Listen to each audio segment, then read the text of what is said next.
Alafia, and welcome to the Iyanifa blog. And I guess another installment of things my father taught me. It's interesting to me that so much of the wisdom that this man possessed was accurate 60 and 70 years ago when he was teaching me. It's accurate today, and I feel absolutely certain it'll be just as accurate 60 or 70 years from now. One of those ideas or concepts that he expressed was the following.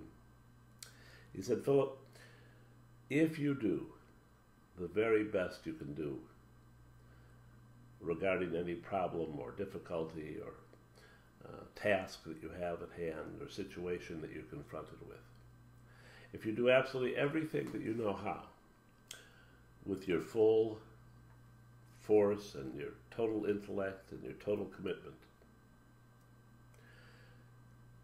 then it's up to the universe to decide on the outcome. But if the energy and the ideas and the solutions and the work that you have done in order to alleviate or cope with a problem or situation is in accordance with the universe, then it absolutely will be done. But that either way, you will feel all right. I thought about that for a lot of years before I ever became an Iyanifa priest. And when I became an Iyanifa priest, I had to equate and come to kind of an agreement and understanding with how that wisdom applied to the divination and the work that we do so much of. Because as you know, we use divination to accurately, incredibly accurately, identify the current situations of an individual and the likely future situations that are going to come up in his or her life. And when those situations or energies are out of balance instead of being in balance, we use divination to ascertain what energies need to be accessed in order to rectify or restore balance and change the probable outcome to a more favorable result. And how then, I wondered, could it be, quote, up to the universe to decide? Well, let me just give you two examples. One was when my father passed away,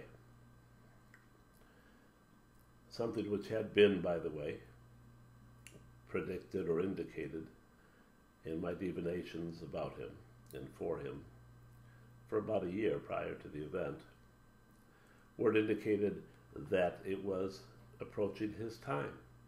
Not a bad thing, not something to be avoided, but that he had pretty much completed his task.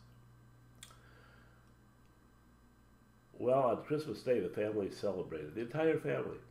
My dad was there, he was 83 years old and as strong and vibrant and mentally alert and joyful as he had been his whole life. And every day for the last 30 years of my dad's life, I had called him twice a day. I had called him every morning between 7 and 7:30 and every evening at 10 o'clock to say goodnight. Even when I was in other countries, I adjusted my time schedule to match his. And on the morning following Christmas Day, that the phone rang and there was no answer, I knew that the event had taken place. And the doorman who had called this building to check on him came down and said, "Are you sitting down?" And I said, "No, just tell me, please." And he said, "Well, the only thing I can tell you is that he is dead in his bed, but he has the most peaceful expression on his face I've ever seen." The Indians call that big medicine, when you just naturally and smoothly make the transition. But one thing I realized immediately was that there was nothing left unsaid in my relationship with my father. That for 30 years or longer, every day of both of our lives, we expressed the love, the joy, the relationship that became so special between he and I. And I'll honestly say it was the only person in my life that probably that will ever happen with. That there was nothing I wished I had said before I last saw him. I said it all, and I said it almost every day. And when I understood that in relationship to what he had to say, and later as an Iyanifa, in relationship to being an Iyanifa priest, I realized that indeed here was an example of how I did everything that I possibly could do, in the genuine sense, not to get something out of it, but because it's what I felt internally.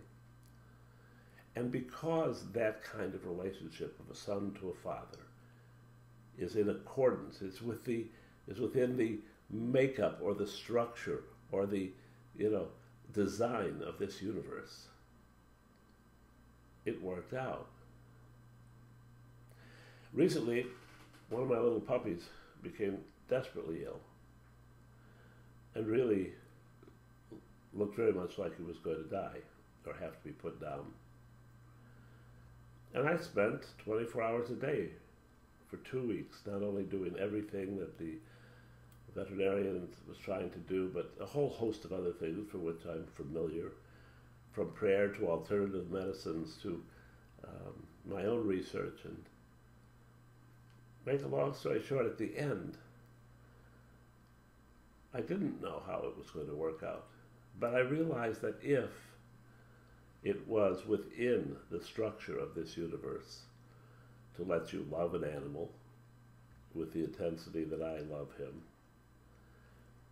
and if that animal would have the opportunity and would not interrupt anything by maintaining or recovering, so that he could continue to be an integral part of our energy matrix, so that I could receive as well as give the love to him, that it would be all right. But that if for some reason it was his time to go, if it had been a drop-by visit and there were other things that that little spirit had to do, then that was the way it would be. And I had done everything that I could and was at peace with myself because of it.